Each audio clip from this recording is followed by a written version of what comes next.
These shoes are safe.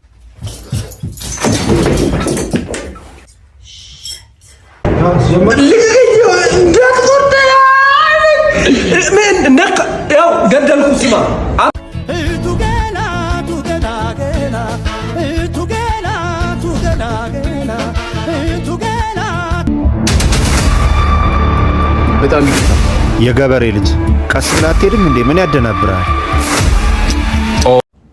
ጉድ ጉድ ጉድ ጉድ ጉድ ተበብሽው ያንን ሸማ ላራምደው ጠቦ ጫማ ማንተን ያውቆት። በዚህ ሰዓት ነዳጅን አስመልክቶ ሰበር የተባለ መረጃ ተሰምቷል። ነዳጅ በኢትዮጵያ ምድር መገንፈሉ ነው እየተገለጸ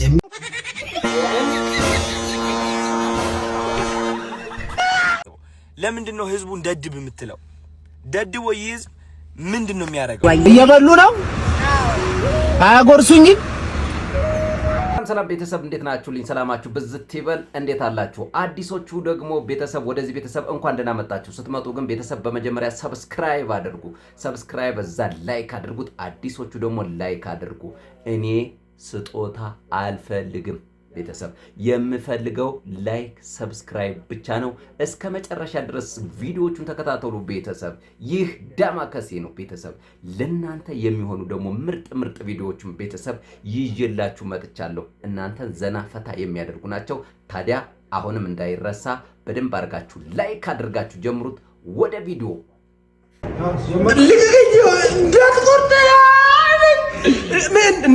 ያው ገደልኩ። ስማ አንተ እንጥልህን ነው ማበጥረው።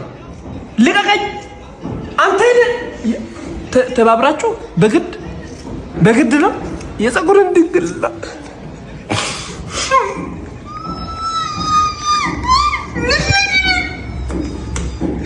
እንዳትቆርጠው አልኩኝ እኮ።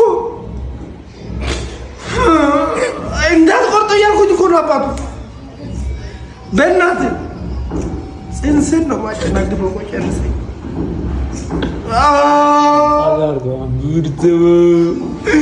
ምርጥ ፀጉር ነው የሆነለት። እንደው በእውነት ነው የምላችሁ። እኔ በእርግጥ ፀጉሩን የሚያሳድግና የሚሰራ ሰው የራሱ ካራክተር አለው። እኔ ግን ብዙን ጊዜ አልወድም። ግን አሁን ቡርሳሙ አያምርም? ተመልከቱ። ፀጉሩ እንደዚህ ቆርጦት ምናምን ወንዳ አልሆነም? በጣም አላማረም? እዚህ ኮሜንት ላይ የእናንተን ከመጀመሪያ ያለውንና አሁን ደግሞ የቡርሳሙን እንግዲህ ፋሻል ፊቱ ምን እንደቀየረ እሱ ነገር ኮሜንት ላይ ያስቀምጡልኝ። እኔ ግን በጣም ተመችቶታል ባይ ነኝ። ሰላም ጋይስ፣ እንግዲህ ለኢትዮጵያ ምንድነው የሚሻላት?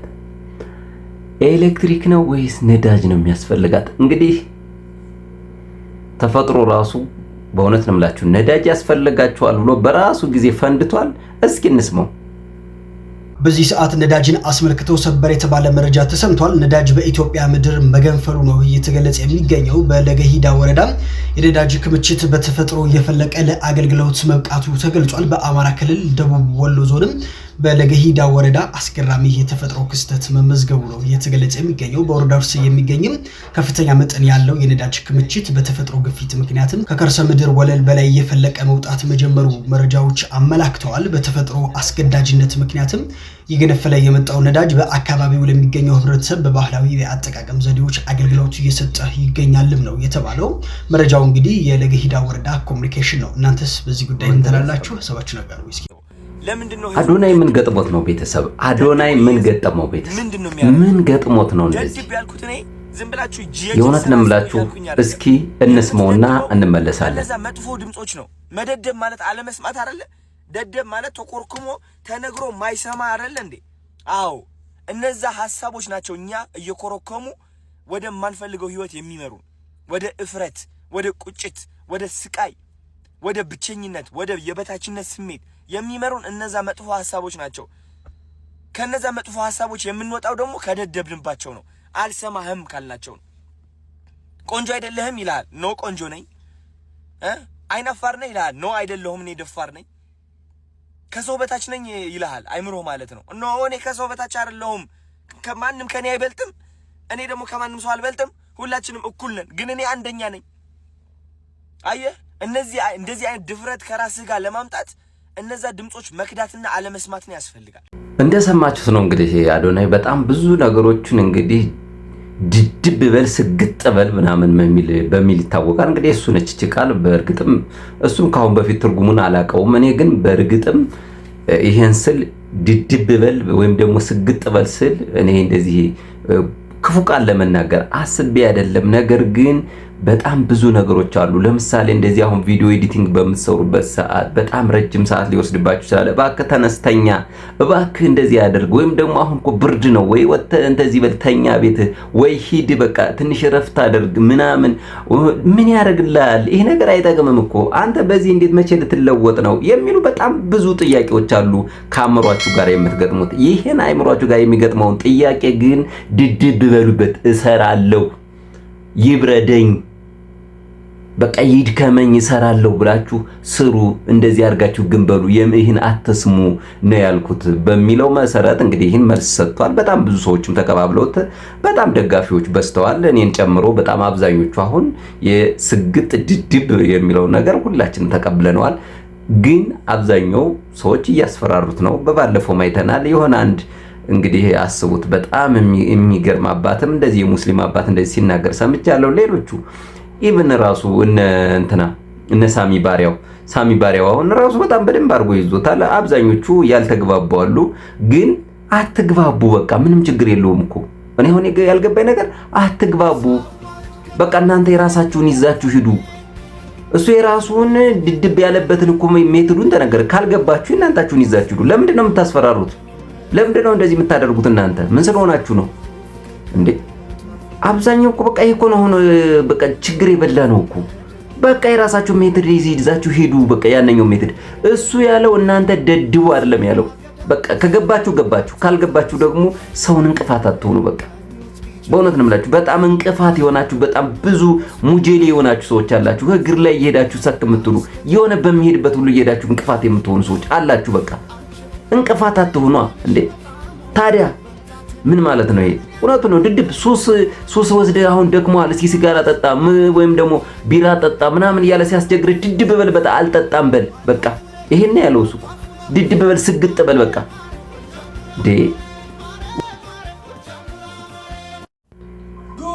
እስኪ ይሄኛውን ደግሞ ይሄን ውፍረት እስኪ ሰምተነው እንምጣ። ውፍረት እንዴት እንዳሰቃየው እንስማ። እንግዲህ እንደምታውቁት ክብደቴን ለመቀነስ ጀምሬ በየአመቱ ጀምራለሁ። ከዛ አጀንዳ ይመጣል። እነዚህን አጀንዳ ማሯሯጥ ጊዜውን ረሳውና ኤቭሪ ታይም ይቀንሳለሁ እያልኩኝ ጨመርኩኝ። ኤቭሪ ታይም ሁሉ ጊዜ እና በህይወቴ እንደዚህ አሁን 266 ፓውንድ 121 ኪሎ ገብቻለሁ። 121 ኪሎ ገብቻለሁ። የሚገርማችሁ ነገር እዚህ ጋር ነው እንዳለ ኪሎ ያለና ዛሬ ዲሴምበር 6 ነው 2025። በጣም እንደዚህ እውነቴን ነው። አሁን ራሴን ያመኝ ጀመር፣ ጉልበቴን ያመኝ ጀመር፣ እዚህ ማጅራቴን ያመኝ ጀመር፣ ጀርባዬን ያመኝ ጀመር። እንደ ድሮ እንደፈለኩ መንቀሳቀስ አልችልም ምናምንና እውነቴን ነው ቤተሰብ 2026 በዚህ ከቀጠልኩኝ ጥሩ አይመስለኝም። ገባችሁ? ስለዚህ ዱሚ ፌቨር አሁን ልቀንስበት ባካችሁን ለ6 ወር እስኪ።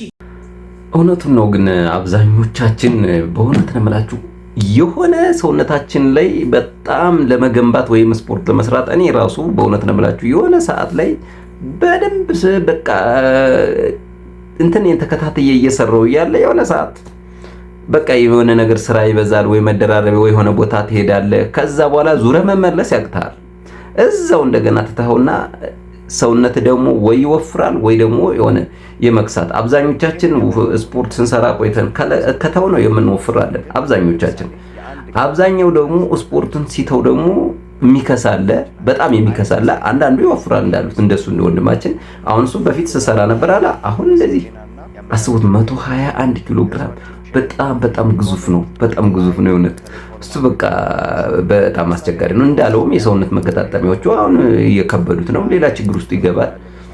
ስለዚህ አሁን አብዛኞቻችሁ የዚህ አይነት ችግር ያለባችሁ ቀስ በቀስ በተለይ አሁን እንደዚህ አይነት ነገሮች ደረሱብን በሚል ሰው በሚነግራችሁ የተነሳችሁ ስፖርቱን በጣም ስትሮጡ ስትዘሉ እንደገና የሰውነት የአጥንት መገጣጠሚያዎች ሁሉ ችግር ስለሚፈጠርባችሁ ቀስ እያደረጋችሁ ምግብ በመቀነስ የእግር እንቅስቃሴ በመውሰድ እንደዛ የሆነ ነገሮችን እየቀናነሳችሁ ስኳር ነገሮችን እየቀናነሳችሁ ጣፋጭ ነገሮችን እንደዛ በመስራት ነው እንግዲህ ነገር ሊቀንስ የሚችለው። አለያ ግን አንዳንዴ ደግሞ ብዙዎቻችን እንዳልኩት እንደዚህ ሰግጥ ፈምስ የሚለውን ነገር ሳንሰማ በእውነት እንደዚህ ዝም ብላችሁ ሄዳችሁ ገብታችሁ ስትሰሩ በጣም ሊከብዳችሁ ይችላል። ለምን የሰውነታችሁ ግዙፍ ነው። ከዛ ላይ ይሄ በጣም ከባድ የሆነ ክብደት አለ።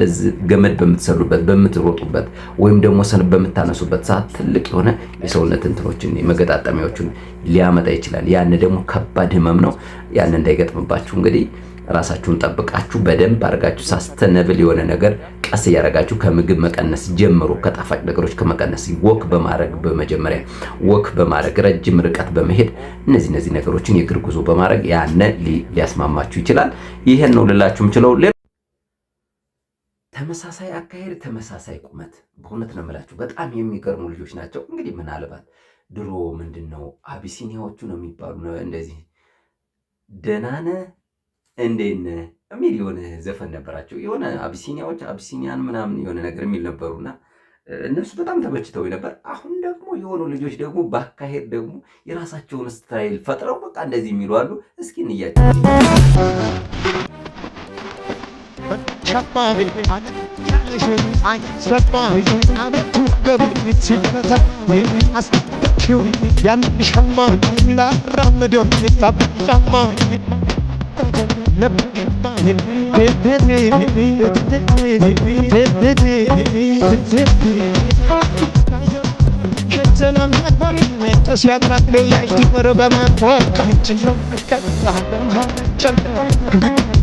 ሰው ቆሞ ያቸው ሰው ከፍተው ራሱ ቆሞ ያቸው በቃ የሆነ ፈጠራ እንደዚህ ነው መሆን ያለበት።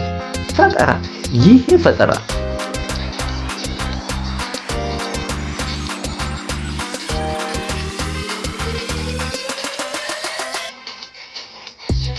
ዋው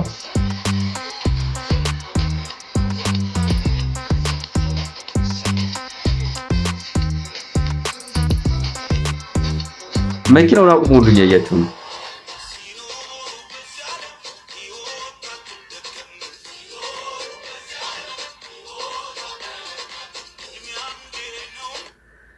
እንግዲህ ይሄ ነው ባይዘው የራስህ ፓተንት የራስህ እንትን ሲኖር ደስ የሚል ነገር ሰውም በደንብ አድርጎ በአዲስ ነገር በአጽኖት ያያቸዋልና እነዚህ ልጆች በጣም የሚወጣቸው ናቸው። በእውነት ነው የምላችሁ በጣም ደስ ነው የሚሉ በጣም ብዙ ቪዲዮዎች አሏቸው እንደዚህ በመመሳሰል። አሁን እነዚህ እንደዚህ እንደ ጣታችን ነው የሚንቀሳቀሱ ታውቃለህ። ወደ ኋላ እግራቸው አይጋጭም፣ ወደ ፊታቸው እነዚህ አንገታቸው አይጋጭም። በጣም በቃ ሰው በአጽኖት ነው የሚያቸው። በጣም ደስ የሚል እንትን ያላቸው ቪዋቸው ራሱ በጣም የሚገርም ቪው ነው ያላቸው። ተመልከቱት እንግዲህ ቪዋቸውን ተመልከቱት 50 ምናምን 61,000 ላይ ካላቸው እንግዲህ ቪው ምናልባት አስቡት 1 ነጥብ ምናምን ሊሆን ይችላል ማለት ነው። እነዚህ በዚህ በቃ በአንድ እንቅስቃሴ እንደዚህ ነገር በቃ የራሳችሁን ፈጠራ ምንድን ማለት ሰው ምን ይለኛል አሁንም የሚለውን ነገር በተለይ ደግሞ እንደዚህ ምንድነው እንደዚህ ብለው የሚሄዱት የሆነ የሚላችሁን ነገር ታውት። በቃ አሁን ራሳችሁን ፈልጋችሁ አገኙ። በቃ በደንብ አድርጋችሁ አሁን ሰው እነዚህን እያደነቀን እኔ እያደነኳቸው ነው። ለምሳሌ ከሩቅ ሳትሄዱ እኔ ያደንቃቸዋለሁ። በቃ አካሄዳቸው እንትናቸው አይጋጭ፣ እግራቸው አይጋጭ፣ አንገታቸው እንደዚህ ግጥም እንደጃችን ማለት እንደዚህ ሰው ናቸው። ይሄ እኮ እግዚአብሔር አንድ ላይ የፈጠረው እጅ ስለሆነ ነው። እነሱም ሁለቱም እንደዛ ሲሄዱት በጣም የሚገርሙ ናቸው። ፍቅራቸው ራሱ ደስ የሚል ነው። ይሄን ራሱ እንፍጠር ብለው በመነሳታቸው ደስ የሚል ባህሪ፣ ደስ የሚል ችሎታ። በጣም ይገርም። የገበሬ ልጅ ቀስ ብላ አትሄድም እንዴ? ምን ያደናብራል? ኦ ሰን አንተን አይደለም አይደል? አሁን እንዴ ሰን ሰደበህ እኮ የገበሬ ልጅ እያለ። አሁን አንተ ምንህ ነው የገበሬ ልጅ የሚመስለው? የሰደበኝ መስሎት ነው እንጂ ማንነቴን ያስታወሰኝ። አልገባኝም ሚስተር ሰን። አንዳንድ ሰዎች ስድብ ብለው የሚናገሩት ቃል ስድብ ሳይሆን ማንነትን የሚያስታውሱ ቃላቶች ናቸው። ሰን ምንድን ነው አታወሳስበዋ። የሴት ልጅ ማለት ስድብ ነው? ቀላል ሰደበህ እንዴ? ለዛውም ራስ ምታት የሚያስነሳ ስድብ። አባትህ ነው እንዲህ አርግዞ አመጣው የወለደህ? አይደለም እናትህ ናት።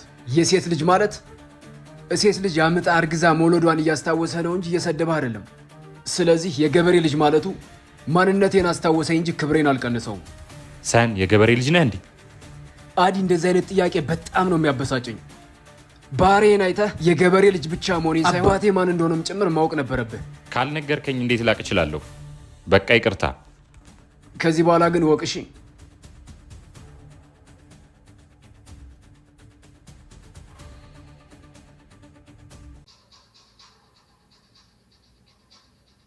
ዋው ዋው! በቃ እንዴ ነው። አንዳንዴ ነገሮቹን እንደዚህ አይነት በደንብ አድርገው የሚያዩ ሰዎች አሉ። ለምሳሌ አሁን ገበሬ፣ የሴት ልጅ እንደዚህ ብዙ እንትኖች አሉ። በቃ በእንትን በበጎ ነገር ስታያቸው በጣም የሚያምሩ በቃ ሰውየውን ያንን የተናገረውን አሸማቀው የሚሰዱ አሸማቀው ብቻ ሳይሆን በደንብ በተለይ አሁን ለዛኛው ቢሰማ ይሄን በጣም ደስ ይለኛል። በጣም ቢሰማ እንደዚህ እንደ ጓደኛው ቢሰማ ቢረዳ ደስ ይለኛል። ለምን እንዴት የገበሬ ልጅ ሲለው ገበሬ ማለት እንዴት አይነት ባለ ሀገር ባለ እንትን እንደሆነ ብዙ ነገሮች የሱ እንደሆነ ባለ ሀገር እንደሆነ ባለ ሀገር እሱ ሀገር እንደሌለው አስቡ። ይሄ በደንብ እንትን የሚል ነው። እንደገና ደግሞ የሴት ልጅ ሲል ደግሞ ታዲያ ወንድ ከመቼ ወዲህ ነው አርግዞ እንትን ብሎ የሚወልድ? ምንስ ካፓሲቲ ምንስ አቅም ነው? በየትኛው አቅም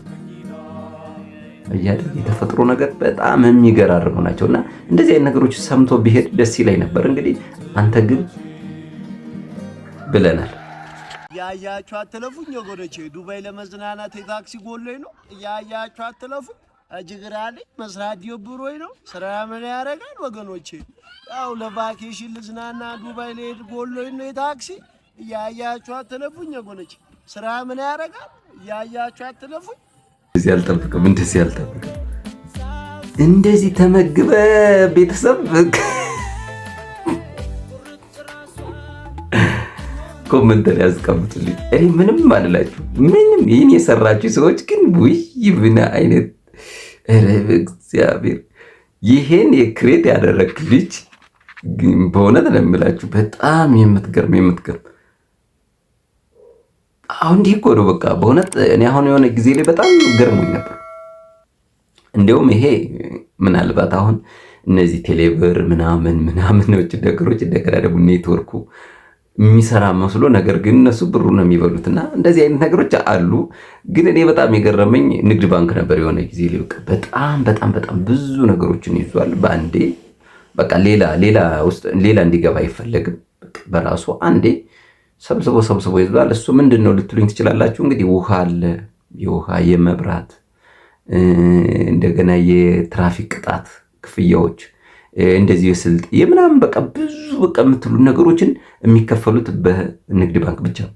በሌላ በቃ መለካት ይችላል በንግድ ባንክ ነው። እሱ ደግሞ በጣም ሰውን ቢዚ ያደርጎታል። በቃ ባንክ ስትገቡ እሑድ ቅዳሜ በተለይ ከገባችሁ ተራ ይኖራችሁ። ለምን ብትሉኝ እሑድ ቅዳሜ ደግሞ ሰዎቹ አንደኛ የረፍት ሰዓታቸው ነው አብዛኞቹ። በዛን ሰዓት የመብራት ሊከፍሉ፣ የውሃ ሊከፍሉ፣ የቅጣት ሊከፍሉ የምናምን በቃ ሲሄዱ እንዲህ ነው ተጨናንቋል። በቃ ምንም እንዲሁም የሆነ ጊዜ ላይ ኦቨርሎድ ሁሉ የሆነ ነበር። እንግዲህ ምናልባት አሁን ላይ እንግዲህ ብዙ አይደለም። ይሄ ለንግድ ባንክ ቢሆን በጣም ይመች ነበር። ምናልባትም እንግዲህ እነ ደግሞ ልጁ ያየበት የራሱ አንግል ይኖራል። እናንተ ደግሞ ኮመንት ላይ አስቀምጡልኝ እንትን የምትሉት ካለ እዚህ ጋር አንድም አስቀምጡ። እንግዲህ ቤተሰብ ቪዲዮቻችን እነዚህን ይመስላሉ። ቤተሰብ ሁላችሁም እስካሁን ድረስ እስከዚህ ድረስ ደርሳችሁ ደግሞ ላይክ ያላደረጋችሁ ሰብስክራይብ ያላደረጋችሁ ሰብስክራይብ አድርጉ። እስኪ የትኛውን ቪዲዮ አንዴ ልጋብዛችሁና ወደ መጨረሻው እንሄዳለን። በእውነት ነው የምላችሁ ቻይናዎቹ በጣም የሚገራርሙ ነገሮች አሏቸው። ከነዚህ መካከል አንዱን እስኪ ላሳያችሁ። ቻይና በጣም የምትገርም አገር ነች። ከዚህ ደግሞ እንግዲህ ፖሊሱ ምን እንደሚሰራ ላሳያችሁ እስኪ። ፖሊስ እንግዲህ የቻይና ፖሊስ የቻይና ሞተረኛ ትራፊኮችን ብቃት ተመልከቱ።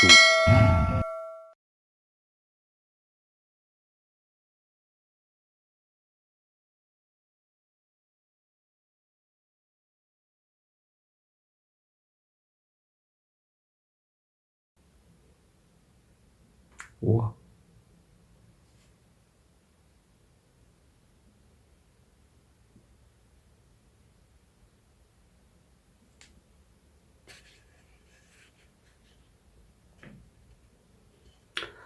እናመሰግናለን ቤተሰብ። እንግዲህ ይሄን ይመስል ነበር ቪዲዮቻችን በደንብ አድርገን እናመሰግናለን ቤተሰብ። በሌላ ቪዲዮ እስከምንገናኝ ቤተሰብ ቻው።